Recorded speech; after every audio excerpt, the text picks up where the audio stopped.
नमस्कार हमारे भावी शिक्षकों। तो जैसा कि आप जानते हैं कि ऑन स्क्रीन पाठशाला पर डीएलएड का कोर्स कराया जा रहा है। तो इससे पहले 2 सब्जेक्ट पहला यूनिट जो है पढ़ा दिया गया है। आज मैं लेकर आई हूँ आपके सामने हिंदी भाषा शिक्षण, या फिर आपने इसको हिंदी लैंग्वेज पेडागोजी भी कह सकते हो। आप इंग्लिश में इसको हिंदी लैंग्वेज पेडागोजी कहते हैं, ठीक है। इसका मतलब ये होता है कि हिंदी जो भाषा है ना, पर्टिकुलर भाषा के ऊपर जो हम अध्ययन करते हैं या फिर अध्यापन करते हैं कि वो भाषा क्या है। क्योंकि कल को क्या करना है, हमें आगे बच्चों को पढ़ाना है, दूसरे स्टूडेंट्स को पढ़ाना है, वो भी हिंदी। तो जब तक हमें हिंदी का ज्ञान नहीं होगा, ये पॉसिबल ही नहीं है कि हम उन्हें हिंदी पढ़ाएं, ठीक है।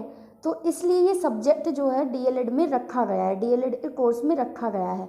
और एक बात, इस वाले सब्जेक्ट से, इस वाले विषय से सीटेट में भी बहुत सारे क्वेश्चंस पूछे जाते हैं। तो आपके लिए ये डीएलएड का कोर्स तो है ही, लेकिन साथ में सीटेट के लिए ये टॉपिक बहुत ही ज़्यादा इम्पॉर्टेंट है। तो इसमें आज हम शुरू करेंगे, पहली क्लास है ये हिंदी भाषा शिक्षण की, हिंदी भाषा शिक्षण, हिंदी लैंग्वेज पेडागोजी, ठीक है। तो इसकी जो पहली इकाई है या फिर पहला अध्याय कह लीजिए, उसका नाम है भाषा की प्रकृति, साधन और साध्य। अब आपके सामने 2 टर्म आ चुके हैं, साधन और एक शब्द है साध्य। अभी तो आपको समझ में नहीं आ रहा है कि ये क्या है, ये दोनों शब्दों का क्या मतलब है, लेकिन जब आप ये लेक्चर पूरा ले लेंगे ना, आपके माइंड के अंदर पूरा सेट हो जाएगा कि ये साधन क्या है और साध्य क्या है। इसके अलावा भाषा की प्रकृति, तो भाषा की प्रकृति, जब भी हम प्रकृति या नेचर की बात करते हैं तो हम उसके बारे में सारी डिटेल हासिल करते हैं, चाहे वो उसका अर्थ हो, परिभाषा हो, या अदर लोगों ने उसके बारे में क्या कहा है। तो वही पैटर्न है यहाँ पे कि भाषा की प्रकृति, जिसके अंदर हम भाषा का अर्थ, परिभाषा, लोगों ने क्या परिभाषाएं दी हैं, इसकी विशेषताएं क्या क्या हैं, ये सारी चीज़ें हम पढ़ेंगे। तो चलिए पाठ को शुरू करते हैं। तो पाठ का नाम मैंने बता दिया, अध्याय का नाम मैंने बता दिया, जिसका सबसे पहले जो पढ़ेंगे भाषा की प्रकृति में, वो है भाषा का अर्थ। जब भी हम कोई शब्द पढ़ते हैं ना, तो हमें उसकी डेफिनेशन अपने आप माइंड में आ जाती है अगर हम उस शब्द को समझते हैं। भाषा कोई नई चीज़ तो नहीं है, हम बचपन से ही भाषा का प्रयोग कर रहे हैं ना भाई, पैदा हो रहे हैं जब से ही बोल रहे हैं, है ना। अब देखते हैं कि क्या है आखिर, ये आया कहाँ से, कैसे बोलने लगे, क्यों जानवर क्यों नहीं बोलते, फिर जानवरों की भी तो भाषा होनी चाहिए ना, मतलब हम ही क्यों बोल रहे हैं। तो ये सारे जितने भी डाउट है ना, अब भी आपके क्लियर हो जाएंगे। सबसे पहली बात कि मनुष्य संप्रेषण के लिए सबसे अधिक जिस माध्यम का सहारा लेता वह है भाषा। अब आप कहेंगे कि संप्रेषण क्या होता है भाई, तो संप्रेषण का अर्थ भी बता देती हूँ कि संप्रेषण यानी अपने विचार व भावों को दूसरों तक पहुँचाना। जब हम अपने विचार या भाव, यानी मेरे मन में कोई बात आ रही है, मैं किसी और को कहना चाहती हूँ या बताना चाहती हूँ, तो जो मैं सबसे ज़्यादा प्रयोग करूँगी वो क्या होगी, भाषा। मैं क्यों, आप लोग भी करेंगे, वो भाषा ही होगी। अब जो सबसे अधिक क्यों कहा गया है भाई, क्योंकि ये होना चाहिए ना कि सिर्फ भाषा ही एकमात्र माध्यम में नहीं, हम इशारा करके भी समझा सकते हैं। पहले, बहुत पहले टाइम में इशारा ही तो करके समझाया जाता था, तो इशारा करना भी तो एक तरह का साधन हुआ। लेकिन सबसे अधिक, यहाँ पे लाइन आई है, सबसे अधिक जिस माध्यम का प्रयोग होता है वह है भाषा। चलिए आगे बढ़ते हैं। भाषा जो है वो भाष धातु से बना है, यानी पहले भाष शब्द लिया गया है, फिर उसमें अ की मात्रा जोड़कर भाषा बनाया गया है। तो भाष का अर्थ क्या होता है, बोलना, बोलना। जब भाष का अर्थ ही बोलना हुआ, तो भाषा क्या बोलने से अलग होगी, नहीं। तो भाषा का मूल रूप क्या है, मौखिक है। सबसे पहले ये तो नहीं हुआ ना कि भाषा आई और हमने लिखना चालू कर दिया, ना। सबसे पहले भाषा का जो मूल रूप है, जहाँ से वो शुरू हुई है, वो है बोलना, मौखिक, ठीक है। चलिए आगे बढ़ते हैं।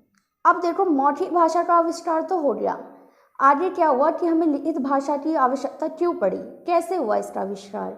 तो दूर के संप्रेषण के लिए हमें लिखित भाषा का आविष्कार करना पड़ा। अब आप यहाँ हैं, आपकी मम्मी कहीं दूर हैं, तो आप कितना भी जोर से चिल्लाएंगी तो उन तक आवाज़ नहीं जाएगी, तो वो बहुत दूर हैं आपसे, किसी और सिटी में हैं। तो हमें किसी ऐसी साधन की ज़रूरत थी जिससे हम वहाँ तक भी अपनी भाषा या बात को पहुँचा सके, इसलिए हमने किसका आविष्कार किया, लिखित भाषा का। तो सबसे पहले आया मौखिक भाषा और उसके बाद लिखित भाषा। इसीलिए मौखिक भाषा को मूल रूप कहा जाता है और लिखित भाषा को प्रतिरूप। ये मौखिक का ही तो प्रतिरूप है। मान लो मैं कुछ बोलना चाहती हूँ, मैं कुछ समझाना चाहती हूँ, तो मैं उसी चीज़ को तो लिखूंगी ना। तो पहले मन में बोलूँगी या तुमसे बोलूँगी, उसके बाद लिखूंगी। ठीक है, तो ये लिखित और मौखिक दोनों भाषाएं आपको समझ आ गई होंगी। आगे चलते हैं भाषा की परिभाषा।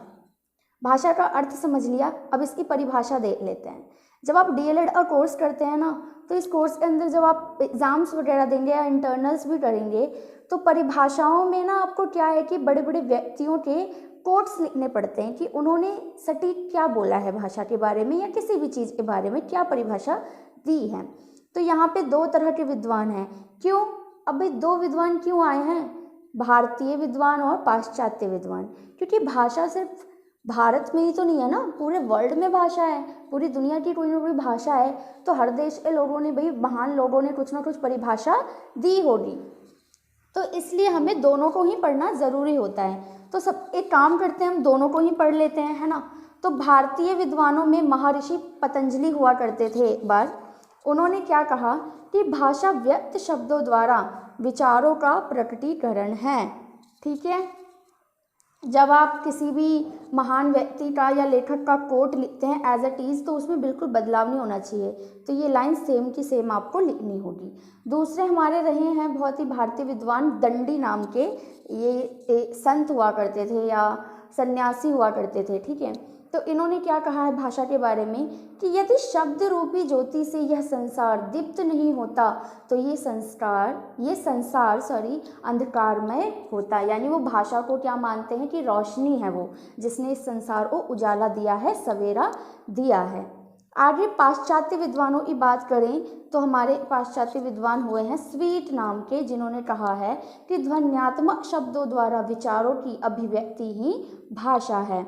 एक और हमारे पाश्चात्य विद्वान हैं क्रॉन्च। उनके अनुसार क्या है कि भाषा अभिव्यक्ति की दृष्टि से उच्चारित एवं सीमित ध्वनियों का संगठन है। आगे बढ़ते हैं भाषा की प्रकृति, नेचर। भाषा का नेचर क्या है भाई? जैसे हम लोगों का नेचर होता है, वैसे ही तो भाषा का भी प्रकृति है कि उसकी विशेषताएं क्या हैं, एक तरह से उसमें क्या क्या चीज़ें होती हैं। तो भाषा का जो स्वरूप है या नेचर है वो अलग अलग समाजों में अलग अलग होता है। सबकी भाषा सेम तो नहीं है। यहाँ तक कि देखो अलग अलग देशों की अलग अलग भाषा है, लेकिन देश के अंदर भी आ जाओ ना तो जगह जगह जाने पे भाषा क्या हो जाती है, बदलती रहती है। इसका नेचर है बदलना। दूसरी बात कि खड़ी बोली को ही सही अर्थों में भाषा का नाम दिया जा सकता है। देखिए, दिया जा सकता है, यहाँ पे ये नहीं कहा गया कि खड़ी बोली ही भाषा है, लेकिन नाम दिया जा सकता है। क्यों? क्योंकि जब हम एक स्थान से दूसरे स्थान जाते हैं तो लोग क्या करते हैं, अपने हिसाब से शब्दों को यूज़ करते हैं, खड़ी बोली का प्रयोग करते हैं, तो वो भी तो भाषा ही हुई ना। अगली बात कि भाषा ने मनुष्य को सभ्य बनाया है। बिल्कुल ठीक। अगर भाषा ना होती तो क्या हम भी जानवर से अलग थोड़ी ना होते। जैसे जानवरों की अपनी अपनी आवाज़ें हैं, भौं भौं करना या आवाज़ें निकालना तरह तरह की, तो हम भी इसी तरीके से निकालते। तो भाषा ही नहीं तो सब कुछ दिया है। अगर भाषा ही नहीं होती तो शिक्षा कहाँ से अर्जन करते बताओ? और शिक्षा अर्जित ना करते तो सभ्य कैसे बनते, कैसे ज्ञान आता, है ना। चलिए, अब भाषा की प्रकृति, ये 3 बातें मैंने बता दी, लेकिन पॉइंट वाइज समझा देती हूँ एक बार कि इसके पॉइंट्स क्या है। क्योंकि जब 5 और 10 नंबर के क्वेश्चन आते हैं तो आपको क्या करना होता है कि पॉइंट वाइज आंसर लिखना होता है, इवन पॉइंट्स को खोलने भी होते हैं। ठीक है, पहला है सार्थक ध्वनि और प्रतीकों की व्यवस्था। जो भाषा का नेचर है उसमें क्या होना चाहिए, सार्थक ध्वनि होनी चाहिए, यानी आवाज़ होनी चाहिए, और प्रतीकों की व्यवस्था भी होनी चाहिए। उसमें जगह जगह पे हमें कॉमा लगाना है, मात्राएं लगानी हैं, या कहीं रुकना है, विराम देना है। ये थोड़ी ना है भाषा की बोलते ही चले जाओ, बोलते ही चले जाओ, और जब अगले को समझ ही नहीं आएगा तो फिर भाषा का होना और ना होना बराबर है। अगली बात, अभिव्यक्ति से संबंध। अभिव्यक्ति यानी जो हमारा मन का भाव है, जो मैं कहना चाहती हूँ, वो उस भाषा में मेरे पास वो शब्द होना चाहिए कि मैं वो कह सकूँ, तभी भाषा जो है सार्थक होगी। सीखने के लिए प्रयास की आवश्यकता। अब क्या होता है कि हमें कुछ सीखना है, चाहे भाषा हो या कुछ भी, कोई भी चीज़ ले लो, आपको सीखनी है तो प्रयास की आवश्यकता होती है, यानी प्रैक्टिस करना होता है, कोशिश करनी होती है। तो भाषा को भी सीखने के लिए कोशिश की आवश्यकता होती है। परंपरा से संबंध। अब देखिए भाषा का एक नेचर ये भी है कि ये परंपरा से संबंधित होती है। परंपरा यानी हमारा पुराना टाइम जो लगातार आता जा रहा है और धीरे धीरे बदलता भी जा रहा है, तो भाषा की एक विशेषता ये भी है। आगे है भाषा और भौगोलिक सीमाएं। हाँ जी, भाषा और भौगोलिक सीमाएं। भौगोलिक सीमाएं यानी ज्योग्राफिकल जो स्टेटस होता है, यानी जगह जगह अलग अलग जगहों की बात हो रही है। मान लो पहाड़ों पे कोई रहता है तो कोई पहाड़ों के नीचे रहता है, तो दोनों की भाषाओं में भी अंतर आ जाता है। अगली बात, प्रत्येक भाषा की संरचना में विभिन्नता। हाँ जी, जितनी भी भाषा है ना और उनकी जो संरचना है उसमें क्या होती है, विभिन्नता होती है, यानी डिफरेंसेस होते हैं। अब जैसे आप एग्जाम्पल ले लो कि जो हिंदी भाषा है उसकी संरचना क्या है, कैट है, रेड है ना। और हम इंग्लिश की बात करते हैं तो उसकी संरचना कहाँ से शुरू होती है, ABCD से होती है ना। ऐसी चाइनीज़ की भी होती है, मतलब हर भाषा की अलग अलग संरचना होती है। उसके बाद भाषा और संस्कृति। बिल्कुल, क्योंकि जो भाषा है उसी से हमें अपनी संस्कृति का भी ज्ञान होता है। आज हमारे पास भाषा है तभी तो हम अपने पुराने संस्कृत के ग्रंथ भी पढ़ सकते हैं। अगर संस्कृत भाषा ना होती तो क्या संस्कृत के ग्रंथ पढ़े जाते, तो हमें हमारी संस्कृति के बारे में कैसे पता चलता। भाषा के विविध रूप। आखिरी पॉइंट और बहुत इंपॉर्टेंट है कि भाषा के क्या होते हैं, विविध रूप होते हैं, अलग अलग रूप होते हैं। अब ये कितने रूप हैं ये सारे मैंने नीचे लिखे हैं और एक एक करके आपको समझाऊंगी। एक होता है मूल भाषा। मूल, जैसे मैंने बताया कि जो भाषा है उसका मूल रूप क्या है, मौखिक यानी मुंह से बोलना। तो जो भाषा, एक भाषा होती है मूल भाषा, यानी जो हमें हमारी मूलतः भाषा हो। मान लो मैं कहीं भी पैदा हुई हूँ तो फिर मैं वही बोलती हूँ लेकिन एंड में मैं कहीं और जाके शिफ्ट हो गई, कहीं और किसी और भाषा को मैंने अपना लिया, लेकिन मेरी जो मूल भाषा है ना वो वही रहेगी जो पहले थी। तो मूल भाषा जो है वो बदलती नहीं है। आगे चलते हैं, मातृभाषा। क्या होता है मातृभाषा? देखो, जब माता बच्चे के साथ तथा बच्चा माता व परिवार के साथ जिस भाषा में बातचीत करता है ना, यानी जो आप अपनी फैमिली में भाषा यूज़ करते हो, आपके जो दादा परदादा जो भाषा यूज़ करते हैं वो आपकी होती है मातृभाषा। चलिए आगे है प्रादेशिक भाषा। ये रही प्रादेशिक भाषा। ये सारे भाषा के विविध रूप हैं, इसी के अंदर आएगा, ठीक है। तो किसी भी विशेष प्रदेश में जो भाषा बोली जाती है, मान लो एक प्रदेश से दूसरे प्रदेश में जाने पे वो भाषा चेंज हो जाएगी, उसी को हम क्या कह देते हैं, प्रादेशिक भाषा। उसके बाद आती है हमारी राजभाषा। किसी भी देश व प्रदेश में जो सरकारी कामकाज चलाने के लिए जो वैधानिक भाषा होती है वो क्या होती है, राजभाषा। जैसे हमारी हिंदी है, हमारे देश में हिंदी भाषा मान्य है। आप हिंदी में कुछ लिखते हैं और देते हैं सरकारी जगहों पर तो वो आपका कोई भी जो है डिटेक्ट नहीं कर सकता, ठीक है। उसके बाद आती है सांस्कृतिक भाषा, जिसमें हमारी संस्कृतियाँ हुई हों, जिस संस्कृति से हमारी जुड़ी हुए हैं हम लोग, उस संस्कृति की क्या भाषा रही है, तो वो हमारी क्या बन जाती है, सांस्कृतिक भाषा। तो ये हमारी संस्कृत हो सकती है। आगे आता है राष्ट्रभाषा। ये बहुत बड़े लेवल की बात हो रही है। जिस भाषा में किसी राष्ट्र विशेष का शासन कार्य चलाया जाता है वो क्या होती है, हमारी राष्ट्रभाषा कहलाती है। वैसे हमारे देश की कोई भी राष्ट्रभाषा नहीं है, क्योंकि जो भारत है वो बहुत ही ज़्यादा भाषाओं वाला देश है। अंतर्राष्ट्रीय भाषा नेक्स्ट, जिस भाषा में संसार के अधिकतर देश एक दूसरे के साथ विचारों का आदान प्रदान करते हैं, यानी बातचीत करते हैं, वो क्या होती है, अंतर्राष्ट्रीय भाषा कहलाती है। तो इस अंतर्राष्ट्रीय भाषा हमारी अंग्रेजी हो सकती है, क्योंकि पूरे वर्ल्ड में जो है कंप्यूटर सिस्टम चल रहा है और उसमें क्या है, अंग्रेजी ही तो है। तो अंग्रेजी में मोस्ट, यहाँ पे बोला अधिकतर मैं बात कर रही हूँ, ज़रूरी नहीं कि हर एक देश इंग्लिश में ही कॉन्वर्सेशन करे, ठीक है, लेकिन ज़्यादातर करेंगे। उसके बाद आती है विदेशी भाषा। तो विदेशी भाषा क्या होती है कि जो मान लो हम एक देश के वासी हैं, वहाँ की भाषा कुछ और है, तो हमारे लिए किसी और देश की जो भाषा होगी वो विदेशी हो जाएगी। तो ये सबके लिए अलग अलग है। अब मान लो कोई अमेरिका में रहता है तो उनके लिए हमारे देश की भाषा विदेशी हो जाएगी, अलग हो जाएगी ना।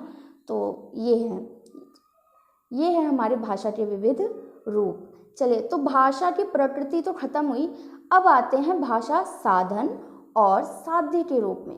ये बहुत ही इस चैप्टर का सबसे ज़्यादा इम्पोर्टेंट टॉपिक है। अगर ये दो शब्द समझ में आ गए तो बस समझो आपका पूरा चैप्टर आपको टिप्स पे याद हो जाएगा। बात करते हैं भाषा के साधन और साध्य क्या होता है। इससे पहले कि हम साधन और साध्य को पढ़ें, मैं कुछ लाइनें पढ़ना चाहूँगी जो इस नोट्स में हैं। भाषा के पाठों में भाषाई तत्व साध्य हैं तथा विषय वस्तु आदि अन्य पक्ष साधन है। जब हम भाषा के पाठ पढ़ते हैं ना, जैसा कि मैं अभी पढ़ रही हूँ, भाषा से रिलेटेड पार्ट, यानी मान लो कोई चैप्टर ही आपका भाषा का है, तो वहाँ पे जो भाषाई तत्व होंगे, जिसमें भाषा से जुड़े हुए तत्व होंगे, वो क्या होते हैं? साध्य। यानी हम हिंदी भाषा को मेन लेके चलेंगे, हिंदी भाषा को पढ़ेंगे कि हाँ भी इसमें ग्रामर ठीक है या नहीं, अलंकार ठीक है या नहीं, हमारे लिए ये ज़रूरी हो जाएगा। और विषय वस्तु क्या हो जाएगी? पक्ष साधन। हम बात किस चीज़ की कर रहे हैं, टॉपिक क्या है, वो बाद की बात है, लेकिन जो हमारे लिए व्याकरण और हिंदी से जुड़ा हुआ जो भी भाषा से जुड़ी हुई चीज़ें होंगी ना, वो ज़्यादा ज़रूरी हो जाएंगी जब हम भाषा साध्य को पढ़ते हैं। आगे जब हम भाषा को पढ़ाते हैं तो उसके तत्वों को जानने और समझने की कोशिश करते हैं। जब हम भाषा को ही पढ़ेंगे या पढ़ाएंगे ना, तो उसके तत्वों को समझना ज़रूरी है, और यहाँ पे क्या हो जाती है? भाषा साध्य हो जाती है। मैंने बता दिया, जब हम भाषा को पर्टिकुलरली पढ़ते हैं, सिर्फ भाषा का अध्ययन करते हैं, तो भाषा क्या होती है? साध्य होती है। लेकिन भाषा के माध्यम से अन्य विषयों को पढ़ना या पढ़ाना क्या कहलाता है? साधन। जब हम मान लो मैं ज्योग्राफी पढ़ा रही हूँ, मैं हिंदी में ज्योग्राफी पढ़ा रही हूँ, मैं हिंदी में भूगोल पढ़ा रही हूँ कि इतने मंडल होते हैं, क्षोभ मंडल होते हैं, समताप मंडल होते हैं, तो वहाँ पे मेरे लिए क्या हो जाएगा? भाषा साधन है। मैं हिंदी भाषा का उपयोग कर रही हूँ भूगोल को समझाने के लिए, जबकि भूगोल तो अलग ही है। मैं वहाँ पे मात्राओं पे इतना जोर नहीं दूंगी, मैं वहाँ पे अलंकार पे जोर नहीं दूंगी, क्योंकि मेरे लिए ज़्यादा ज़रूरी क्या हो जाएगा? वहाँ पे भूगोल को पढ़ाना। तो वहाँ पे भाषा मेरे लिए क्या है? साधन। लेकिन जब मैं भाषा पढ़ाऊँगी तो मैं वहाँ पे व्याकरण पे भी ध्यान दूंगी, अलंकारों पे भी ध्यान दूंगी, समास पे भी ध्यान दूंगी, हर एक चीज़ पे ध्यान दूंगी जो भाषा से जुड़ी होगी, और वो क्या कहलाएगा? भाषा साध्य। आपको ये दोनों चीज़ें क्लियर हो जानी चाहिए यहाँ तक। अगर अभी भी नहीं हुई है तो कोई बात नहीं, आगे बहुत सारे पॉइंट्स आ रहे हैं, उससे एकदम क्लियर हो जाएगा। तो जब हम भाषा को साधन के रूप में पढ़ते हैं तो निम्नलिखित विचारों को पढ़ते हैं। तो चलिए पढ़ते हैं इन विचारों को। भाषा साधन के रूप में, देख लो, साधन यानी हम भाषा को क्या कर रहे हैं? साधन के रूप में प्रयोग कर रहे हैं, लेकिन पढ़ाएंगे कुछ और, जो हमारी विषय वस्तु है, चाहे वो भूगोल हो या हिस्ट्री हो, ठीक है। विचारों के आदान प्रदान का साधन। जब हम भाषा को साधन के रूप में प्रयोग करेंगे तो साधन क्या है हमारे लिए? भाषा। हम अपने विचारों को आदान और प्रदान करते हैं। समाज के पारस्परिक व्यवहार का साधन है ना।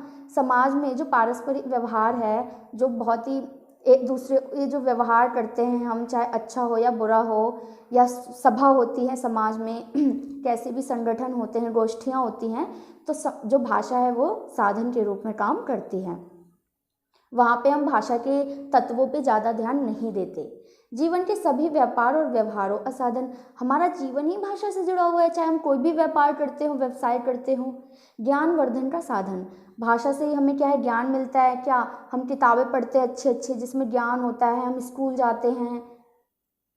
आगे है विभिन्न विषयों के अध्ययन और अध्यापन का साधन। कि जितने भी हमारे पास विषय होते हैं, हिंदी को छोड़ दो तो, चाहे वो मैथ हो, हाँ, चाहे वो हिस्ट्री हो, भूगोल हो, और पॉलिटिकल साइंस हो, कुछ भी हो, हमें भाषा चाहिए ही चाहिए उस विषय को पढ़ने के लिए। संस्कृति से परिचित कराने का साधन। हमें हमारी संस्कृति से भी परिचित कराता है भाषा। जीविकोपार्जन का साधन। हम अपनी जीविका चलाते हैं, अगर भाषा नहीं होती तो कोई भी काम कैसे चलता बताओ। मान लो किसी को नौकरी देनी है, किसी चीज़ की हम बात ही नहीं कर पाते, हम कैसे बोलते कि हम ये नौकरी कर सकते हैं या नहीं कर सकते हैं। आगे नैतिक व चारित्रिक विकास का साधन। भाषा से क्या होती है? नैतिकता और चरित्र निर्माण भी होता है। कोई, आप पता है, जब कोई बोलता है ना, कहते हैं ना कि मुंह खुलते ही इंसान का पता चल जाता है। तो जब हम बोलते हैं, तो हम जब भाषा का प्रयोग करते हैं तो उससे हमारा चरित्र पता चल जाता है कि हम किस भाषा का प्रयोग कर रहे हैं। उसके बाद मानसिक और बौद्धिक विकास। हाँ जी, अगर भाषा है तो हम बढ़िया बढ़िया किताबें पढ़ेंगे, उपन्यास पढ़ेंगे, इससे हमारी क्या होगी? मेंटालिटी खुलेगी, नए नए विचार हमारे माइंड में आएंगे। भावात्मक विकास का साधन। अब क्या होगा? क्योंकि हमारे पास साधन है तो हम अपने भावों को भी व्यक्त कर पाएंगे, तो हमारे जो होता है ना, भाव का भी विकास होता है, भावात्मक विकास भी होता है। उसके बाद सृजनात्मक विकसित करने का साधन। हम सृजनात्मक भी बनते हैं भाषा से। क्या होता है? हम पहले कविताएं पढ़ते हैं, फिर खुद भी कविताएं लिखने लग जाते हैं, सृजन करने लग जाते हैं, है ना। उसके बाद स्वस्थ मनोरंजन का साधन। जी हाँ, बिल्कुल सही। भाषा जो है मनोरंजन का भी साधन है। मान लो आपके पास खाली टाइम है, तो कुछ गलत काम करने की बजाय अगर हम किताबों को, उपन्यासों को, कहानियों को पढ़ते हैं तो हमारा क्या होता है, मनोरंजन भी होता है, उसमें हास्य व्यंग्य भी होते हैं, बहुत कुछ होता है सीखने के लिए। और समय के सदुपयोग का साधन, हमारे पास बहुत सारा टाइम है, ये दोनों पॉइंट जुड़े हुए हैं। समय का सदुपयोग, अगर हमारे पास समय है, बहुत समय खाली पड़ा है, हम कुछ नहीं कर रहे हैं, तो अगर हम उस समय किताब पढ़ते हैं, कहानी पढ़ते हैं ना, तो इसका मतलब हम टाइम का यूज़ कर रहे हैं, हम अपना टाइम वेस्ट नहीं किया हमने। ठीक है, तो ये था भाषा साधन के रूप में, कि जब भाषा जो है हमारे लिए माध्यम है, मीडियम है, साधन है, भाषा से हम ये काम कर सकते हैं। लेकिन आगे हम पढ़ेंगे भाषा साध्य के रूप में। अब हम भाषा को पढ़ेंगे भाई, साध्य मतलब भाषा के अंदर जितनी भी चीज़ें हैं ना, अब उन पे ध्यान देना है हमें। अब हमें अलग चीज़ों पे ध्यान नहीं देना कि दुनिया जहान में क्या हो रहा है। ठीक है, तो भाषा साध्य के रूप में पढ़ाते हुए महत्वपूर्ण बिंदु, ये जो सारे नीचे लिखे हुए पॉइंट्स हैं, जब हम भाषा साध्य को पढ़ाते हैं तो हमें इन पर ध्यान देना होता है। तो देखो, सबसे पहले क्या है, ध्वनि, वर्ण, लिपि, शब्द, पद, उच्चारण, वर्तनी आदि का ज्ञान कराना। जब हम बच्चे को पढ़ा रहे हैं ना, और हिंदी पढ़ा रहे हैं, भाषा पढ़ा रहे हैं, तो हमें इन सारी चीज़ों का ध्यान देना होगा। तभी तो हिंदी व्याकरण लगी हुई है भैया एनसीईआरटी में, क्यों लगी हुई है, इसीलिए तो, ताकि भाषा का ज्ञान हो सके। और वहाँ पे भाषा कैसी है, भाषा साध्य है। तत्सम, तद्भव, देशज, विदेशज, संकरादि मतलब शब्दों से परिचित रहना। उपसर्ग, प्रत्यय, संधि, समास इत्यादि, संज्ञा, सर्वनाम, विशेषण, विकारी शब्द, अविकारी शब्द, वाक्य, उसके भेद, पद्य, गद्य, वाच्य, काल, जितना भी हमारा हिंदी भाषा का व्याकरण है ना, आप ये समझ लो आपको इसमें ये सारा कुछ लिखना है, क्योंकि हम पढ़ा ही भाषा के बारे में रहे हैं, हम भाषा को साध्य के रूप में पढ़ा रहे हैं ना, तो भाषा के अंदर जितनी भी चीज़ें हैं वो सारी आ जाएंगी। उसके बाद देखो, साहित्य के विधाओं का ज्ञान होना चाहिए, पाठ के विषय वस्तु का ज्ञान, भाषा शैलियों का ज्ञान, औपचारिक अनौपचारिक भाषा क्या होती है, मुहावरे, लोकोक्तियों का परिचय, व्याकरण के नियमों का ज्ञान। अगर कुल मिला के कहूँ तो हिंदी व्याकरण में जितनी भी चीज़ें हैं ना, बेस से लेके स्टैंडर्ड तक, वो सारा इस पॉइंट के अंदर आएगा, भाषा साध्य के अंदर आएगा। इसीलिए हमारी जो एनसीईआरटी 6 to 10th में जितना भी हमारा व्याकरण है ना हिंदी का, आप उन सारे टॉपिक्स को यहाँ भाषा साध्य में लिख सकते हो बेझिझक। ठीक है, तो ये था हमारा भाषा साधन और भाषा साध्य और भाषा की प्रकृति और अर्थ। आई होप कि आपको जो है भाषा, हिंदी भाषा और जो ये चैप्टर है वो अच्छे से समझ में आया होगा, और पढ़ते रहिए। मानक भाषा यानी जो हिंदी है, जो हिंदी हम पढ़ रहे हैं, एक्चुअली हमारे ना सब्जेक्ट और नाम ही हिंदी है। हिंदी भाषा शिक्षण यानी जो बच्चों को हम पढ़ाएंगे उसकी नॉलेज हमें पहले होनी चाहिए। तो हिंदी की बोलियां, इसकी बोलियां क्या हैं, और मानक भाषा, और हिंदी को मानक भाषा माना गया है या नहीं, और यदि माना जा रहा है तो किस बेसिस पे हम कह सकते हैं कि हिंदी जो है वो मानक भाषा है। तो अगर मैं हिंदी की बोलियों की बात करूं सबसे पहले, तो हिंदी बहुत बड़े क्षेत्र में बोले जाती है, ये तो आपको पता ही है।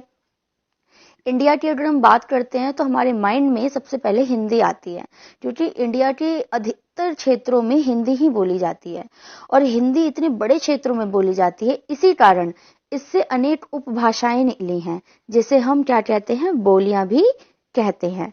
तो हिंदी की बोलियां क्या हो रही, उसकी उपभाषाएं, और ये कुल मिलाकर कितनी है, 5। तो चलिए हम इसे इस चैप्टर में इसी को हम पढ़ेंगे। पहला है पश्चिमी हिंदी, जैसा कि नाम ही है पश्चिमी हिंदी। तो आप जो है पश्चिम के इलाके में आ जाइए, इंडिया का मैप उठाइए और देखिए पश्चिम की तरफ चली जाइए, है ना। तो उधर क्या क्या है, अब पश्चिमी हिंदी के अंदर कौन कौन सी बोलियां आई हैं और वो कौन से एरिया में बोली जा रही है, ये चीज इंपॉर्टेंट है। आपको याद क्या करना है वो सुन लो, कि आपको ना जैसे ये 5 कुल हैं, ये तो याद करना ही है, इसके अंदर इसकी बोलियां और वो बोलियां कहाँ बोली जाती हैं ये याद करना है आप लोगों को, ये समझने वाली बात है। तो पश्चिमी हिंदी की बात करते हैं तो इसमें पहली बोली आती है कौरवी, जो कि खड़ी बोली है, जो दिल्ली और मेरठ के आसपास बोली जाती है। दूसरी आती है ब्रिज भाषा। ब्रिज भाषा आपने कुछ सुना होगा, ये मथुरा, आगरा, अलीगढ़, एटा, बरेली इसके आसपास बोली जाती है। हरियाणवी, हरियाणा व पंजाब के आसपास बोली जाएगी। और बुंदेली जो कि राजपूत मध्य प्रदेश, क्योंकि ये राजपूती भाषा है ना, तो ये मध्य प्रदेश, झांसी, हमीरपुर एक्सेट्रा, इसके अलावा भी कुछ और भी क्षेत्र हो सकते हैं जहां पर ये बुंदेली बोली जाती है। जैसे आप बुंदेलखंड भी बोल सकते हैं, वो झांसी का ये क्षेत्र है। पश्चिमी हिंदी के अंदर लास्ट जो बोली आती है वो है कन्नौजी, जो कि कन्नौज में, कानपुर, इटावा के आसपास बोली जाती है। देखिए, आपको क्षेत्रों में कंफ्यूज नहीं होना, क्योंकि जरूरी नहीं है ना कि एक इंसान एक ही जगह पे रहकर वो बोली बोल रहा हो। इंडिया में तो लोग कहीं भी प्रवास कर सकते हैं, तो इतनी टेंशन लेने वाली बात नहीं है। आपको जितने भी राज्य या फिर क्षेत्र याद रहे आप वो लिख सकते हैं, आसपास के क्षेत्र भी आप लिख सकते हैं। आगे चलते हैं। दूसरी जो हमारी है वो है पूर्वी हिंदी। पूर्वी हिंदी के अंदर 3 भाषाएं आएंगी हमारी, उपभाषाएं आएंगी, जो कि है अवधी, बघेली और छत्तीसगढ़ी। अवधी तो जो है वो अयोध्या में बोली जाएगी खासकर, बघेली रीवा, नागौद और सतना में, और छत्तीसगढ़ी बोली जाती है छत्तीसगढ़ में। ठीक है, तो आपको ये याद रखना होगा। तीसरा जो हमारा मेन उपभाषा है हिंदी का वो है राजस्थानी। अब राजस्थानी के अंदर भी हमारे पास क्या जाती हैं, 4 उपभाषाएं या फिर बोलियां आ जाती हैं। पहली है मारवाड़ी, जो कि पश्चिमी राजस्थान में बोली जाएगी। दूसरी आएगी जयपुरी, जो कि पूर्वी राजस्थान में बोली जाएगी, यानी कि जयपुर के आसपास, नाम भी है जयपुरी। तीसरी मेवाती, जो कि उत्तरी राजस्थान में बोली जाती है, और मालवी, जो कि दक्षिणी राजस्थान में बोली जाती है। चौथा हमारा जो है हिंदी का उपभाषा है वो है पहाड़ी। पहाड़ी, अब पहाड़ों क्षेत्रों में आ जाओ, खासकर पश्चिमी पहाड़ी, जहाँ पे चंबा, शिमला, मंडी ये पहाड़ी इलाके होते हैं, और मध्यवर्ती पहाड़ी यानी कुमायूनी या गढ़वाली जो भाषा होती है वो बोली जाती है। अब कुमायूनी जो है जगह है कुमायूं, यहीं से इस जो भाषा का नाम है मध्यवर्ती पहाड़ी, इसका नाम कुमायूनी भी हम कहते हैं, क्योंकि ये कुमायूं जगह पर बोली जाती है। पांचवी जो हमारी हिंदी की उपभाषा है वो है बिहारी। अब इस बिहारी के अंदर भी आपके पास 3 बोलियां आ जाएंगी, भोजपुरी, मगही, मैथिली। भोजपुरी बोली जाएगी रांची, पटना, गोरखपुर, देवरिया के आसपास। मगही आ जाती है आपकी हजारीबाग, गया, पटना, भागलपुर, और मैथिली आती है चंपारण, मुजफ्फरपुर, भागलपुर। तो देखिए, भागलपुर दोनों में आ रहा है, ऐसी पटना और ये यहाँ दोनों जगह आ रहा है, तो इसमें कंफ्यूजन की कोई बात नहीं, क्योंकि लोग जो है वो भोजपुरी पटना में भी जाकर बोल रहे हैं और कुछ मगही भी पटना में बोल रहे हैं, तो ये दोनों ही जगह पे आएगा। तो ये तो थी हमारी हिंदी भाषा की बोलियां और उपभाषाएं। आगे चलते हैं। इस अध्याय में एक चीज और आई हुई है, वो है मानक भाषा। मानक भाषा का मतलब क्या है, मान यानी मानना, माना जाना एक तरह से, है ना। तो हिंदी को क्यों इतना माना जा रहा है, क्यों हिंदी इतनी ज्यादा क्षेत्रों में बोली जा रही है, इवन हिंदी इतनी ज्यादा प्रचलित हो गई है कि उसकी उपभाषाएं बन रही हैं और उसकी उपभाषाओं के अंदर भी बोलियां बोली जा रही हैं। तो इसके लिए मानक भाषा हम हिंदी को क्यों मानते हैं, हमें मालूम होना चाहिए कि क्यों हिंदी एक मानक भाषा है। सबसे पहली बात कि पूरे भारत में घोषित राजभाषा है। पूरे भारत की जो हिंदी है वो राजभाषा है। आप याद रखेंगे कि ये राष्ट्र नहीं है, क्योंकि हमारा देश जो है वो किसी भी भाषा को महत्वता नहीं देता, इसलिए हिंदी राष्ट्रभाषा नहीं है, राजभाषा है। ये हमेशा गलती करते हैं लोग। इससे अनेक बोलियां विकसित हुई हैं, हमने ऊपर पढ़ा है ना, इसलिए हम हिंदी को मानक भाषा मानते हैं। इसका भौगोलिक विस्तार बहुत ज्यादा है ना, बहुत ज्यादा एरिया में बोली जा रही है। अधिकांश सुशिक्षित लोगों द्वारा प्रतिष्ठित है, यानी जो पढ़े लिखे लोग हैं बहुत सारे, उन्होंने क्या किया है, हिंदी को माना है या इसको प्रतिष्ठा दी है। हमारे पास कुछ नाम है, महावीर प्रसाद द्विवेदी और कामता प्रसाद गुरु और भोलानाथ तिवारी। इन लोगों ने हिंदी भाषा में बहुत ज्यादा योगदान दिया है। सामाजिक प्रतिष्ठा का प्रतीक है हिंदी भाषा, सामाजिक स्वीकृति है हिंदी भाषा को, यानी समाज ने भी इसको स्वीकृति दे दी है। तो इन वजहों से क्या है, हिंदी हमारी मानक भाषा बन जाती है। इसके बावजूद एक बात और, हमारे एक साहित्यकार हुए हैं डॉक्टर भोलानाथ, जिन्होंने मानकीकरण की 4 बातें बताई हैं कि अगर कोई भी भाषा मानक तब मानी जाएगी जब उसमें ये 4 बातें होंगी। तो वो 4 बातें ये रही, और फिर ये 4 बातें हिंदी के अंदर हैं, इसीलिए हिंदी को हम मानक भाषा मानेंगे। पहली बात है चयन, यानी कि चुनना, विविध क्षेत्रों में से किसी एक का चयन राजधानी के आसपास, यानी कि जो एक क्षेत्र ऐसा होना चाहिए, मान लीजिए जो राजधानी होती है किसी भी देश की, वो प्रतिनिधित्व करती है कहीं ना कहीं पूरे देश का। तो अगर वहां पे वो भाषा बोली जा रही है, दैट्स मीन कि वो भाषा बहुत ही ज्यादा महत्वपूर्ण है। दूसरा प्रसार, यानी कि जो प्रसार है उस भाषा का वो बहुत ज्यादा होना चाहिए, यानी कि फैलना। अब आपने ऊपर ही पढ़ लिया कि हिंदी कितनी ज्यादा फैली हुई है हिंदी में, और भाषा जब फैलने लगती है ना तो उसकी बोलियां बन जाती हैं। तो हिंदी भाषा की भी बोलियां बन चुकी हैं, जैसा कि हमने ऊपर पढ़ा है। तीसरा है प्रयोग, कि उस भाषा का प्रयोग होना चाहिए बहुत ज्यादा। तो आप जानते हैं हिंदी में हमारा कितना सारा साहित्य है, शिक्षा में भी हम हिंदी, देखो हमारे पास लैंग्वेज रहती है, हम हिंदी में पढ़ सकते हैं शिक्षा में जब हम पढ़ने जाते हैं। और प्रशासन, हमारा जो प्रशासनिक काम है वो भी हिंदी में हो रहा है, समाचार पत्र भी हिंदी में छपते हैं, है ना। चौथी बात कि स्वीकृति, यानी लोगों द्वारा स्वीकृत होनी चाहिए। जो हिंदी भाषा है उसे लोगों ने स्वीकृत किया है, हमने, आपने, हम सब ने मिलके हिंदी को स्वीकार किया है। इसलिए इन वजहों से क्या हुई है, हमारी हिंदी एक मानक भाषा मानी जाती है। तो ये था हमारा अध्याय 2 यूनिट 1 का, जो कि मैंने पूरा करा दिया है, जिसमें हिंदी भाषा की बोलियां और इसे मानक भाषा क्यों माना गया है ये बताया गया। तो आई होप कि आपको ये चैप्टर समझ में आ गया होगा। हम पढ़ चुके हैं भाषा के बारे में, उसकी ध्वनि, उसके उपभाषाओं के बारे में। तो आज हम पढ़ेंगे भाषा की ध्वनि व्यवस्था। भाषा की ध्वनि व्यवस्था मतलब कि जो भाषा है, जो हम बोल रहे हैं, जो हमारे मुंह से ध्वनि निकल रही है, आवाज निकल रही है, वो एक व्यवस्था के रूप में जुड़ी हुई है। क्यों मैं बोल पा रही हूँ, मैं क के बाद ख क्यों बोलती हूँ, ग के बाद घ क्यों बोलती हूँ, तो ये पूरी क्या है, एक तरह से व्यवस्था बनी हुई है ध्वनि की। तो इसका मतलब क्या होता है, हिंदी भाषा की समस्त ध्वनियों व वर्णों को 2 वर्गों में बांटा गया है। अगर मैं हिंदी भाषा की बात करूं, इंग्लिश की बात नहीं हो रही यहाँ पे, तो हमारा जो वर्णमाला है ना, उसको हमने 2 भागों में बांट दिया है। एक तो होता है स्वर और दूसरा होता है व्यंजन। अब आप इस वीडियो को ना और स्किप मत करना, अच्छे से देखना, क्योंकि ना फिर कंफ्यूजन ना पूरी जिंदगी भर रह जाती है। कितने स्वर होते हैं, कितने व्यंजन होते हैं, हम हमेशा ही कंफ्यूज रहते हैं। तो आप अगर इसे अच्छे से देखेंगे तो आई होप कि आपका क्लियर हो जाएगा हमेशा के लिए। तो मैं सबसे पहले बात करूंगी स्वरों की। तो जब हम स्वर की बात करते हैं तो बेसिकली जब हम बच्चे को पढ़ा रहे होते हैं तो छोटे अ से अनार से शुरू करके बड़ा अन खाली तक आते हैं, जो कि टोटल कितने हो जाते हैं हमारे पास 13। लेकिन अब मैं यहाँ पे स्वरों की बात करूं कि स्वर कितने हैं, तो इसमें ना काफी वाद विवाद है। क्यों? क्योंकि कुछ जो हमारे इतिहासकार हैं या फिर जो भाषाविद हैं वो मानते हैं कि 10 स्वर हैं। अ, आ, इ, ई, उ, ऊ, ए, ऐ, ओ, औ। इन 10 स्वरों को ही वो मानते हैं कि ये स्वर हैं। उसके बाद कुछ भाषाविद ऐसे भी हैं जो कहते हैं 11 स्वर हैं, मतलब वो इन 10 के साथ एक री से ऋषि भी जोड़ देते हैं। इसके बाद कुछ हमारे भाषाविद ऐसे भी हैं जो कहते हैं 12 स्वर हैं, और वो क्या करते हैं कि इन 10 स्वरों के साथ अंग से अंगूर और बड़ा अंग खाली भी जोड़ देते हैं। इसके अलावा कुछ भाषाविद 13 स्वरों को मानते हैं, जो कि इसके साथ क्या करते हैं, री से ऋषि, अंग से अंगूर और बड़ा अंग खाली, तीनों को इन 10 के साथ जोड़ देते हैं। इसके बाद हमारे आखिरी जो भाषाविद आते हैं वो कहते हैं कि नहीं, स्वरों की संख्या 14 है। क्यों? क्योंकि ये है ना अ, जो हम ऊपर चंद्र बिंदु लगाते हैं लेकिन बिंदु नहीं होती, सिर्फ चंद्र होता है, इसको भी वो स्वर मानते हैं। तो इस तरह से ये 10 और ये 4, 14 स्वरों को वो लोग कहते हैं कि स्वर हैं।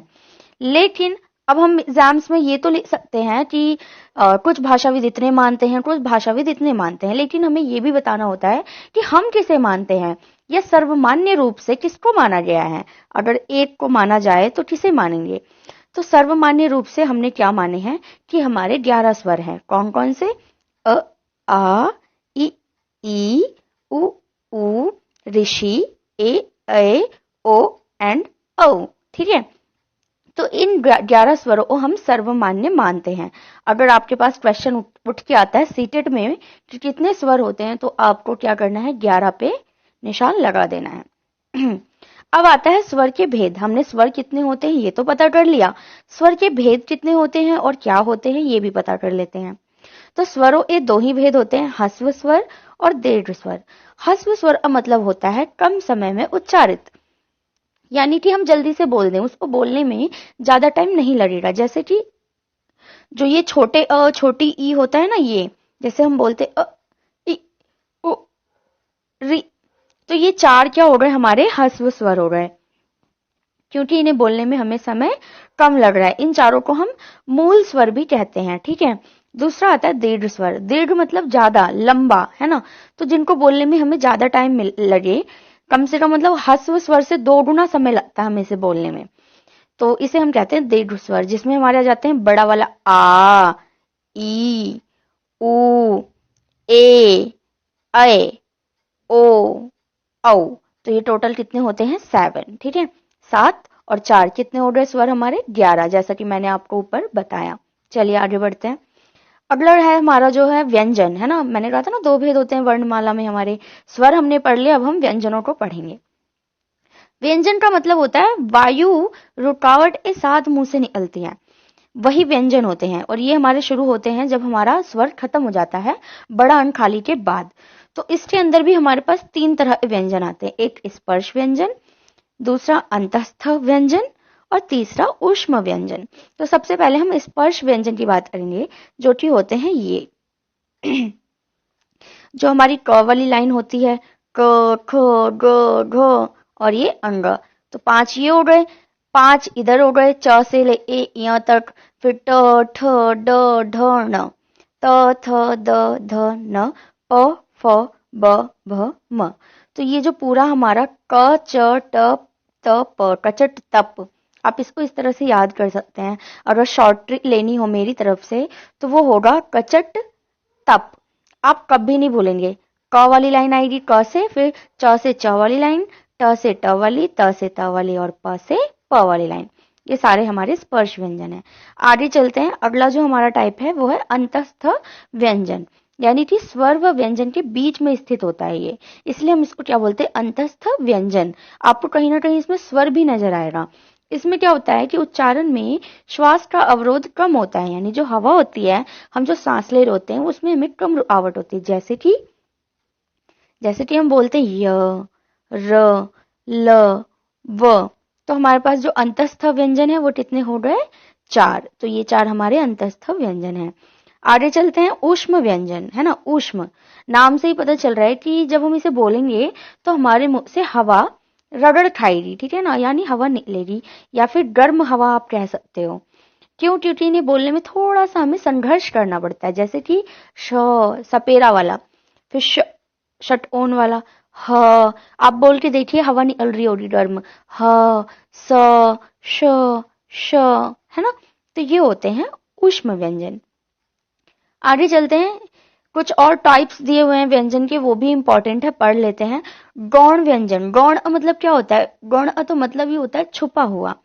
जैसे कि आपने पढ़ा ट, ठ, ड, ढ, न वाला, तो उसमें ड और ढ तो आपने पढ़ा होगा, ड से डमरू और ढ से ढक्कन। लेकिन इनके अलावा क्या आप जानते हैं कि अण और ढ नाम के भी 2 और व्यंजन है हमारे पास, जिसका प्रयोग हम करते हैं सड़क में और पढ़ना में। आप देखेंगे सड़क में ये वाला ड़ है और पढ़ना में ये वाला। तो इन्हीं दोनों को हम कहते हैं गौण व्यंजन। क्यों? क्योंकि ये छुपे हुए होते हैं। इसके बाद आता है हमारा आगत ध्वनियां। आगत यानी जो कहीं से आई हुई ध्वनियां हो, जैसे कि अरबी, फारसी, अंग्रेजी से आए हुए शब्द होते हैं ना, हम उसके नीचे क्या लगा देते हैं? बिंदी, जिसे हम कहते हैं नुक्ता। और नुक्ता लगा कर पढ़ते हैं। जैसे कि क के नीचे बिंदी लगा दी, यानी कि नुक्ता लगा दिया, हम पढ़े क, और फिर ख, फ, ग, इस तरीके से पढ़ते हैं। तो ये जो बाहर से आए हुए हमारे शब्द हैं उनके नीचे लगाते हैं, इसलिए इन्हें हम आगत ध्वनियां भी कहते हैं। एक और टाइप आता है हमारे पास संयुक्त व्यंजन का, यानी कि जो व्यंजन होते हैं लेकिन उनके अंदर 2 चीजें छुपी होती हैं, जुड़ी हुई होती हैं, संयुक्त होती हैं। जैसे कि जब हम क्षत्रिय की बात करते हैं ना, छ से क्षत्रिय है, तो ये आधा क और श से षटकोण से मिला हुआ है। उसी तरह त्र जो है वो आधा त और र से मिला हुआ है। ज्ञ जो है वो आधा ज और इया से मिला हुआ है। और श्र जो है वो श से शलगम और र से मिला हुआ है। तो ये सीटेट में भी क्वेश्चंस आते हैं। कई बार क्या होता है, संयुक्त व्यंजन में आपको ये उठा के दे देंगे और उसके बाद आपको ये संधि विच्छेद दे दिए जाएंगे 4 ऑप्शन में, तो आपको निशान लगाना होगा। तो आप अगर डीएलएड का कोर्स अच्छे से करेंगे तो कहीं ना कहीं सीटेट के लिए भी पढ़ाई कर रहे हैं। एक चीज है बलाघात। अब ये बलाघात क्या चीज है, आप इसको आज ही समझ लीजिए, क्योंकि आगे के जितने भी चैप्टर है ना हिंदी भाषा के, उसमें ये बालाघात बार बार आएगा। तो हम आज ही इसको क्लियर कर लेंगे। बलाघात का मतलब होता है उच्चारण के समय कहीं जोर देना और कहीं धीमा होना। क्यों? देखिए, जब हम बोल रहे होते हैं या पाठ पढ़ा रहे होते हैं तो कई बार हमें किसी किसी शब्द पे जोर देकर बोलना होता है। जैसे कोई नाम हुआ, कोई स्पेशल चीज हुई, और कहीं कहीं हम धीमा बोलते हैं, तो इसे हम क्या कहते हैं? बलाघात। या अक्षर बलाघात भी हो सकता है और शब्द बलाघात भी, इसमें कोई मुश्किल नहीं है। अगर हम अक्षर पे ज्यादा जोर देंगे तो वो अक्षर बलाघात हो गया, और शब्द पे देंगे तो वो शब्द बलाघात हो जाएगा। इसके बाद आता है अनुतान। आप इसको भी आज ही क्लियर कर लीजिए, क्योंकि अनुतान भी आगे बहुत बार आएगा। तो अनुतान का मतलब है बोलने के सुर में उतार और चढ़ाव। उसी की तरह है बिल्कुल। जैसे आप बोलते बोलते धीमा कर देते हैं अपना स्तर, फिर जो है तेज कर देते हैं, तो इसे कहते हैं अनुतान, यानी तान के साथ बोलना। जैसे गाने में सुर और ताल होते हैं ना, कभी धीमे कभी कम कभी ज्यादा, उसी तरीके से। उसके बाद आता है अनुस्वार। अनुस्वार हमारे पास दो हैं, अंग से अंगूर और बड़ान खाली में जो ये विसर, वो क्या बोलते हैं इसको, जो दो बिंदी लगाते हैं हम लोग, है ना। तो अंग से अंगूर, रंग भंग हो गया, विसर्ग कहते हैं, ठीक है। तो विसर्ग जैसे नमः, इसमें क्या होता है? ना से ध्वनि निकलती है। आप बोल के देखो नमः, तो आपकी ना से भी ध्वनि निकल रही होती है। आगे चलते हैं अनुनासिक। अनुनासिक में क्या आ गया? हमारा एक ही आता है, वो है चंद्र बिंदु। इसमें क्या होता है? मुख और नाक दोनों से ध्वनियां निकलती हैं। आगे चलते हैं। अगला है हमारा शब्द विचार। शब्द विचार, शब्द विचार के अंदर अगर मैं बताऊं, शब्द विचार की बात करूं, तो शब्द विचार ऐसा टॉपिक है, इसके अंदर आपकी सारी की सारी ग्रामर, हिंदी ग्रामर उठ के आ गई है। जिसमें क्या क्या आ जाएगा आपका? शब्द के भेद, उसकी संरचना, पर्यायवाची शब्द, विपरीत शब्द, संज्ञा, सर्वनाम, विशेषण, कारक, संधि, ये सारी चीजें आएंगी। तो मैं इन सबको इस वीडियो में नहीं पढ़ा सकती। मैंने ना पहले से ही इन सबका अलग अलग वीडियो बना रखा है। तो मैं क्या करूंगी, इस वीडियो की डिस्क्रिप्शन में लिंक डाल दूंगी, आप वहां पे जाके संज्ञा से लेके संधि तक के अपने सारे हिंदी व्याकरण को पढ़ सकते हैं और क्लियर कर सकते हैं। वो इतने बढ़िया नोट्स हैं कि आपको ना कुछ और पढ़ने की जरूरत नहीं पड़ेगी, अगर आप वहां से संज्ञा, सर्वनाम, विशेषण, भेद और कारक, संधि बंधी करेंगे तो ये सारा का सारा आपको वहां पे लिंक में मिल जाएगा। उसके बाद आता है वाक्य विचार। ये भी आपको डिस्क्रिप्शन में लिंक मिल जाएगा। मैंने इसके ऊपर भी वीडियो बना रही है कि वाक्य क्या होते हैं, वाक्य के भेद क्या होते हैं, उनकी परिभाषाएं, उनके उदाहरण, है ना। उसके बाद एक टॉपिक है विराम चिन्ह, तो इसका भी लिंक आपको डिस्क्रिप्शन में मिल जाएगा। विराम चिन्ह के अंदर सारे चिन्ह आ जाएंगे, चाहे वो प्रश्न सूचक हो, एक्सक्लेमेटरी हो, जितने भी चिन्ह हैं हमारे हिंदी के, वो सारे आपको मिल जाएंगे। आगे चलते हैं अगले टॉपिक पे। तो ये है हमारा व्याकरण शिक्षण, ठीक है। आखिरी टॉपिक है ये इस यूनिट का, ठीक है, अच्छे से पढ़ना। व्याकरण शिक्षण क्या होता है? जब हम हिंदी पढ़ते हैं तो हमें क्या करना होता है? हिंदी के साथ हिंदी व्याकरण भी जुड़ी होती है। हर भाषा के साथ अपनी व्याकरण होती है, इंग्लिश के साथ भी उसकी ग्रामर जुड़ी हुई होगी। तो व्याकरण शिक्षण क्यों है? हम व्याकरण क्यों पढ़ा रहे हैं बच्चों को, है ना। इसके उद्देश्य क्या है, या फिर इसकी आवश्यकता क्या है, या इसका महत्व क्या है? तीनों एक ही बात है। अगर आपसे पेपर में उद्देश्य पूछे, आवश्यकता पूछे या महत्व पूछे, आपको सेम ही पॉइंट्स लिखने हैं। और इस यूनिट में आपको व्याकरण शिक्षण की विधियां भी पढ़ने को मिलेंगी। तो चलिए शुरू करते हैं कि व्याकरण भाषा का अनुगमन करता है। व्याकरण क्या करता है? भाषा को अनुगमन करता है, यानी कि भाषा को चलने के लिए, आगे बढ़ने के लिए रास्ता दिखाता है। भाषा पहले है, व्याकरण बाद में। बिल्कुल, जब एक बच्चा पैदा होगा वो भाषा पहले ग्रहण करेगा। आप यहाँ से सुनिए, बच्चा पैदा हुआ, उसने सुनना चालू किया, वो बोलना चालू करता है, वो व्याकरण नहीं देखता कि वो सही बोल रहा है या नहीं, वो जस्ट जो सुनता है वो बोलता है। तो कुछ भी हो, भाषा पहले होगी और व्याकरण बाद में। महर्षि पतंजलि ने भी कहा है कि व्याकरण क्या है? शब्दानुशासन है, यानी शब्द का अनुशासन, कि जो शब्द है वो किस तरीके से रहेगा, अनुशासित रहेगा। मतलब कौन से शब्द के बाद कौन सा शब्द आएगा। जैसे आप वाक्य बनाते हैं, राम खाना खाता है, ये अनुशासन से शब्द लगे हुए हैं। मैं कहूँ खाता है खाना राम, तो ये तो अनुशासन नहीं है ना, ये इसमें व्याकरण की दृष्टि से ये वाक्य सही नहीं है। तो इसलिए महर्षि पतंजलि ने ये अपनी परिभाषा देकर कहा कि व्याकरण शब्दानुशासन है। अब पढ़ते हैं कि व्याकरण पढ़ाने के उद्देश्य क्या है, आवश्यकता क्या है, या फिर महत्व क्या है। तीनों एक ही बात है। पहली बात, हिंदी भाषा की ध्वनि का ज्ञान। जब तक बच्चा व्याकरण नहीं पढ़ेगा ना, उसे हिंदी भाषा की ध्वनि का ज्ञान नहीं होगा कि किस वर्ड को या किस अक्षर को हमें कैसे बोलना है। जैसे बच्चे गलती करते हैं, जो स से सपेरा होता है उसको श से शलगम बोल देते हैं, कई बार शलगम वाले को स से सपेरा बोल देते हैं। तो ऐसी जो मिस्टेक्स होती हैं बच्चों की, वो यहाँ से क्लियर होती हैं व्याकरण से। शुद्ध उच्चारण में सहायक, बिल्कुल वही वाली बात है, बच्चा जो बोलेगा वो शुद्ध बोलेगा। वाक्य रचना में सहायक, हमें वाक्य बनाने में सहायता मिलेगी, बच्चे को मिलेगी जब हमें व्याकरण पता होगा। विराम चिन्हों का सही प्रयोग कर पाएगा बच्चा जब वो व्याकरण जानता होगा। मैंने व्याकरण की सारी वीडियोस बना रखी हैं, आप डिस्क्रिप्शन में जाकर लिंक्स चेक करके वीडियो जरूर देखना। बलाघात व अनुतान की समझ, मैंने ऊपर बता दिया बलाघात और अनुतान क्या होता है। शब्द मुहावरे आदि की समझ, है ना, मुहावरे लोकोक्तियां क्या होती है, इनकी भी मैंने वीडियोस बना रखी हैं। मैंने पूरा ग्रामर की वीडियो बना रखी है हिंदी की, आप उन्हें देख लेना बस, और कुछ करने की जरूरत नहीं है। छंद अलंकार रसों का ज्ञान, ये इनकी वीडियोस नहीं है, लेकिन आप यहाँ पे इसको याद रखेंगे कि जो व्याकरण पढ़ाने का ये एक उद्देश्य है कि बच्चा छंद अलंकार और रसों को जान सके। व्याकरण द्वारा भाषा की समझ, बच्चों को कई बार क्या होता है, व्याकरण के द्वारा ही भाषा की भी समझ हो जाती है। भाषा के गुण और दोष पता चलते हैं। चिंतन, तर्क शक्ति और आलोचनात्मक बनता है बच्चा। मानसिक अनुशासन आता है बच्चे में। बच्चा शब्द संरचना कर पाता है और शब्दों की व्युत्पत्ति का ज्ञान भी बच्चे को होता है कि शब्द कहाँ से बनकर आए हैं। अब जो आखिरी है बिल्कुल, वो है व्याकरण शिक्षण की विधियां, कि कौन कौन सी विधियां हैं, किस किस विधि से हम बच्चे को व्याकरण पढ़ाएंगे। तो जो सबसे पहली विधि है वो है आगमन विधि। मैं आपको बता दूं, ये बहुत बहुत बहुत इंपॉर्टेंट है, इसका पक्का पक्का क्वेश्चन आने वाला है। तो पहला है हमारा आगमन विधि। आगमन विधि क्या होती है, सरल से कठिन की ओर, यानी कि हम पहले बहुत ही इजी एग्जांपल्स देंगे और फिर कठिन देंगे ताकि बच्चा समझ सके। देखो नीचे भी लिखा है कि पहले उदाहरण और फिर नियम। सबसे पहले हमें उदाहरण दे देंगे, बच्चे को बोर्ड पे लिख देंगे, उसके बाद हम नियम लिखेंगे और उसके बाद हम अन्य उदाहरण देंगे। और आगमन विधि में और क्या करते हैं, हम पूर्व ज्ञान के आधार पर शुरुआत करते हैं। बच्चों से ना पहले पूछना शुरू करते हैं, उन्हें जो पहले से पता हो। अगर मैं बात करूं स्टेप्स की आगमन विधि में, तो ये रहे वो स्टेप्स। हम नीचे की तरफ आते हैं, एरो मैंने बना रखा है। सबसे पहले उदाहरण प्रस्तुतिकरण, उदाहरण देंगे, उदाहरणों का विश्लेषण, उदाहरण को विश्लेषण करेंगे, नियमीकरण, नियम देंगे और परीक्षण, फिर देखेंगे कि बच्चे को आया या नहीं। दूसरी हमारी विधि है निर्गमन विधि। इसे हम कहते हैं सबसे सरलतम विधि, यानी सबसे इजी। इसके अंदर क्या करते हैं हम, पहले नियम फिर स्पष्टीकरण, मतलब पहले ही नियम बता देते हैं, फिर जो नियम होता है हमारा या जो परिभाषा होती है हमारे टॉपिक की उसे क्लियर कर देते हैं और उसके बाद हम उदाहरण देते हैं। ठीक है, इससे ये निर्गमन विधि भी दो तरह की होती है, एक होती है सूत्र प्रणाली, एक होती है पुस्तक प्रणाली।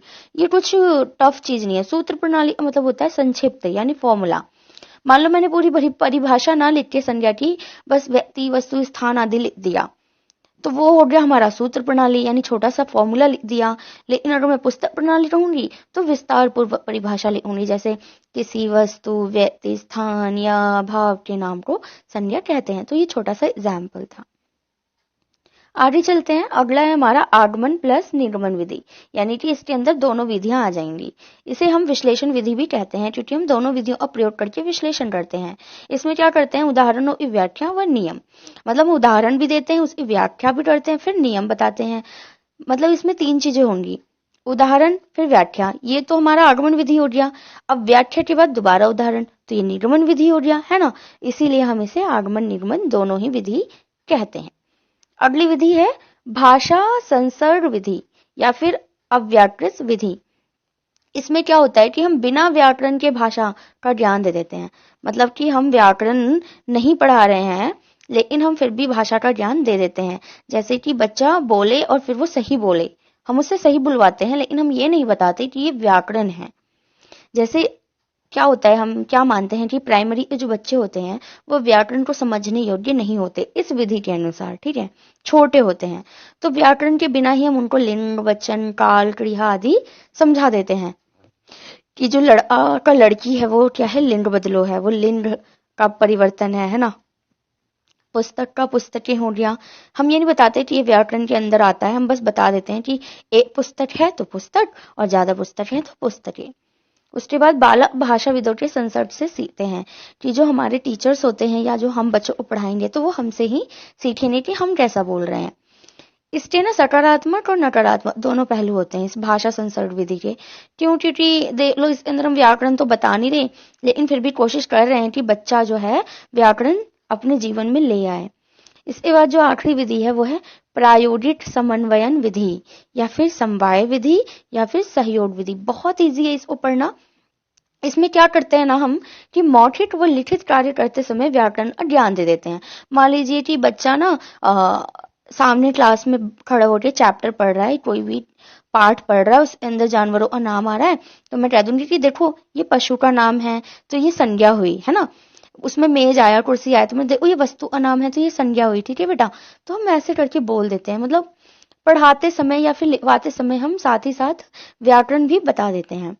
पाठ देखो नीचे लिखा हुआ है कि पाठ पढ़ाते समय हम व्यक्ति वस्तु स्थान का नाम बताकर हम बता सकते हैं कि ये संज्ञा होती है ना। तो ये थे हमारे व्याकरण शिक्षण की विधियां, और इसके ऊपर हमने पढ़ा कि ये महत्व क्यों है, क्यों ही जरूरी है। इसके अलावा इस जो यूनिट 1 में है संज्ञा सर्वनाम विशेषण वगैरह सब कुछ है, मतलब हिंदी व्याकरण पूरी है। तो आपको कोई भी टॉपिक मिस नहीं करना, क्वेश्चन कहीं से भी उठ के आ सकता है, किसी को भी क्लेरिफाई करना पड़ सकता है, किसी भी एक को, या फिर आपको जो है पाठ योजना बनानी आ सकती है। तो अगर कॉन्सेप्ट आपको क्लियर नहीं होगा तो आप कैसे बनाओगे बताओ। तो इसके लिए जो है आप डिस्क्रिप्शन में दिए हुए लिंक्स जरूर देख लें। एक बार मैं और ये नोट्स आपको दिखा देती हूँ। तो ये था हमारे यूनिट 1 जो कि पूरा कंप्लीट हो गया। ये इसकी आखिरी वीडियो थी, वीडियो नंबर 3। इसके बाद मैं यूनिट 2 लेकर आऊंगी। आई होप कि आप